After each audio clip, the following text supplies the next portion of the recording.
Поради штрајк на машиновозачите од денес не се обраќа единствениот воз кој минува низ исток од возот од Скопје кон Кочани. По блокадата на товарниот железнички транспорт што почна вчера попладне, од ноќеска на полнок не се обраќаат ниту патничките возови. Тргнат е само утринскиот воз од Скопје за Гевгелија, од Вработен што не го испучитува договореното, а на останатите релации не се одвива сообраќајот. Соопшти Душко Чакаровски, машиновозач во Македонски железници. Протестот со блокада на сообраќајот ќе трае до исполнување на барањето на вработените и за исплата на дел од октомвриската плата која се уште не ја добиле. Најавена е и средба со владини представници, но оттаму прво инсистирале на нормализирање на сообраќајот, што за работниците не било прифатливо.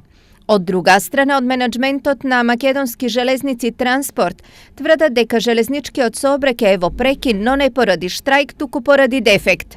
Моментално сообраќајот е во прекин. Ни јавија за некаков дефект во гаража, не знаеме за што точно се работи. Немаме информации кога ќе биде отстранет дефектот за да може да продолжи сообраќајот. Информираат од Македонски железници транспорт. Која е точната причина за прекинот на железничкиот сообраќај веројатно е прашање на лична перцепција, но факт е дека возот од Скопје не стигна во Кочани. Кога ќе стигне, засега не знае никој.